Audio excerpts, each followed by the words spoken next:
Fitzgerald Kennedy, do solemnly swear. I, John Fitzgerald Kennedy, do solemnly swear. That you will faithfully execute the office of President of the United States. That I will faithfully execute the office of President of the United States. And will, to the best of your ability, and will, to the best of my ability, preserve, protect, and defend the Constitution of the United States. Preserve, protect, and defend the Constitution of the United States. So help you God. So help me God.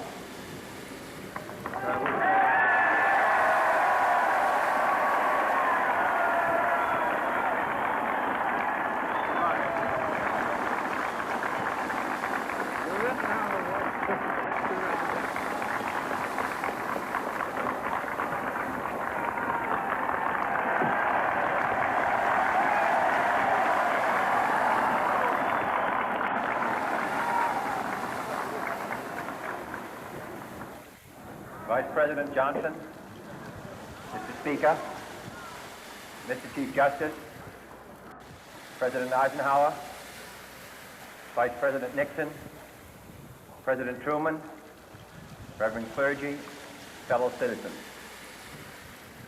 We observe today not a victory of party, but a celebration of freedom, symbolizing an end as well as a beginning, signifying renewal as well as change. For I have sworn before you and Almighty God the same solemn oath our forebears prescribed nearly a century and 3/4 ago.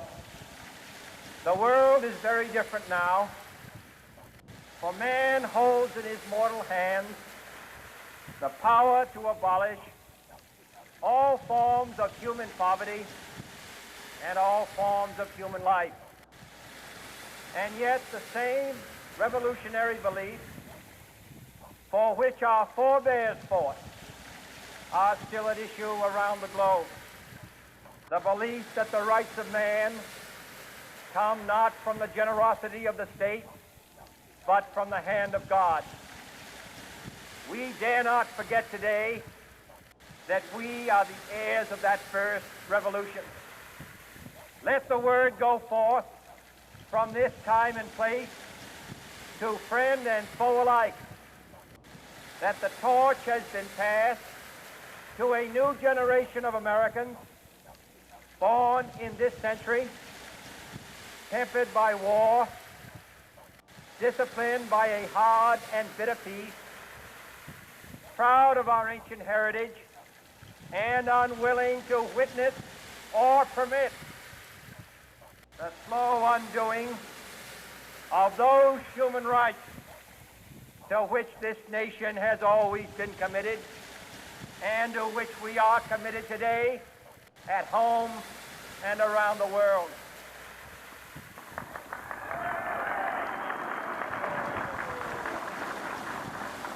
Let every nation know, whether it wishes us well or ill, that we shall pay any price, bear any burden, meet any hardship, support any friend, oppose any foe to assure the survival and the success of liberty.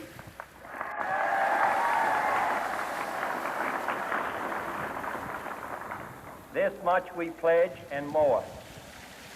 To those old allies whose cultural and spiritual origins we share, we pledge the loyalty of faithful friends.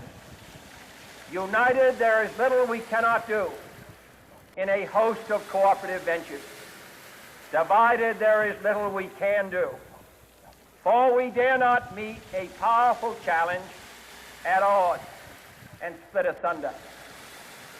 To those new states whom we welcome to the ranks of the free, we pledge our word that one form of colonial control shall not have passed away, merely to be replaced by a far more iron tyranny. We shall not always expect to find them supporting our views, but we shall always hope to find them strongly supporting their own freedom, and to remember that in the past, those who foolishly sought power by riding the back of the tiger ended up inside.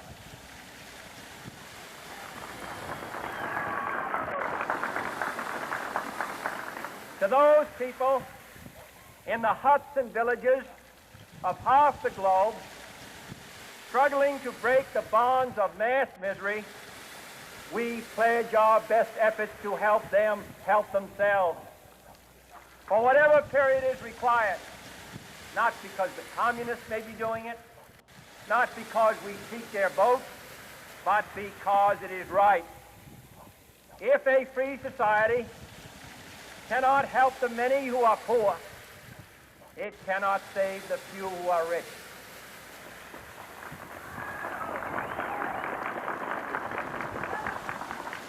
To our sister republics south of our border, we offer a special pledge to convert our good words into good deeds, in a new alliance for progress, to assist free men and free government in casting off the chains of poverty. But this peaceful revolution of hope cannot become the prey of hostile powers. Let all our neighbors know that we shall join with them to oppose aggression or subversion anywhere in the Americas. And let every other power know that this hemisphere intends to remain the master of its own house.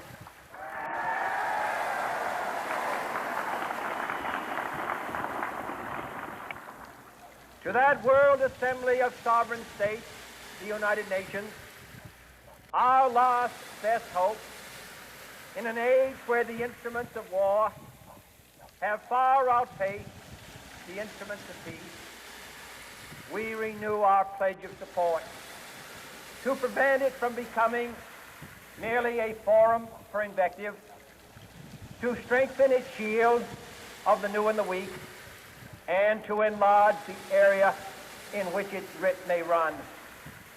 Finally, to those nations who would make themselves our adversary, we offer not a pledge, but a request that both sides begin anew the quest for peace. Before the dark powers of destruction, unleashed by science, engulf all humanity in planned or accidental self-destruction, we dare not tempt them with weakness, for only when our arms are sufficient beyond doubt can we be certain beyond doubt that they will never be employed. But neither can two great and powerful groups of nations take comfort from our present course, both sides overburdened by the cost of modern weapons, both rightly alarmed by the steady spread of the deadly atom, yet both racing to alter that uncertain balance of terror that stays the hand of mankind's final war. So let us begin anew, remembering on both sides that civility is not a sign of weakness, and sincerity is always subject to proof. Let us never negotiate out of fear, but let us never fear to negotiate.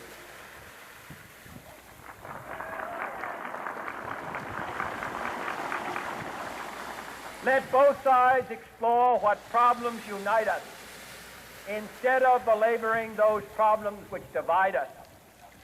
Let both sides, for the first time, formulate serious and precise proposals for the inspection and control of arms, and bring the absolute power to destroy other nations under the absolute control of all nations.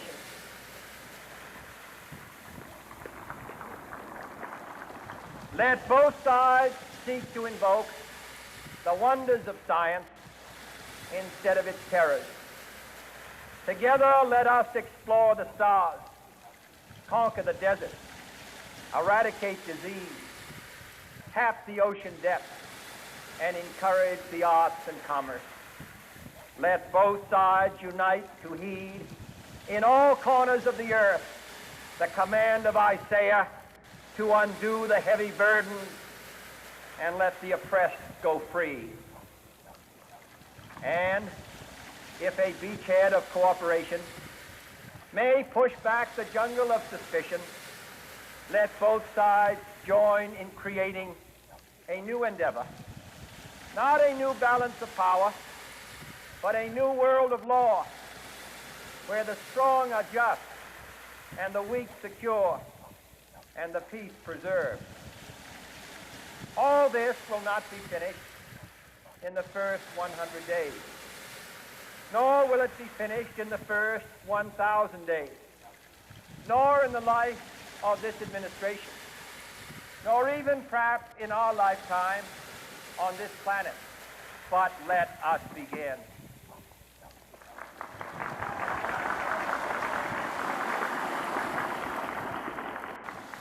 In your hands, my fellow citizens, more than mine, will rest the final success or failure of our cause.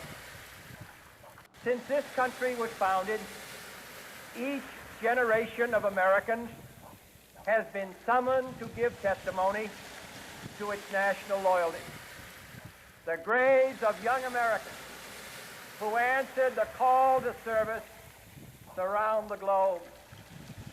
Now the trumpet summons us again, not as a call to bear arms, though arms we need, not as a call to battle, though in battle we are, but a call to bear the burden of a long twilight struggle, year in and year out, rejoicing in hope, patient in tribulation, a struggle against the common enemies of man, tyranny, poverty, disease, and war itself. Can we forge against these enemies a grand and global alliance, north and south, east and west, that can assure a more fruitful life for all mankind? Will you join in that historic effort?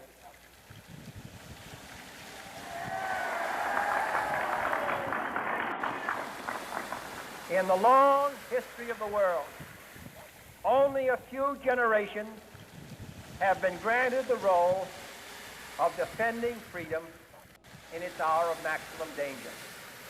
I do not shrink from this responsibility. I welcome it.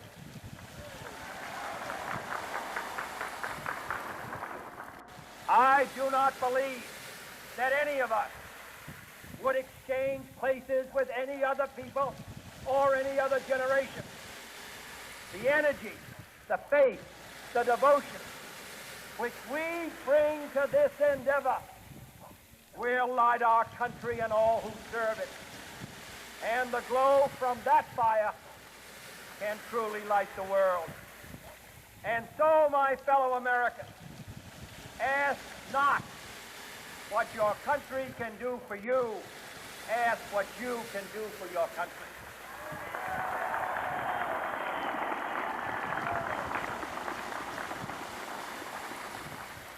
My fellow citizens of the world, ask not what America will do for you, but what together we can do for the freedom of man.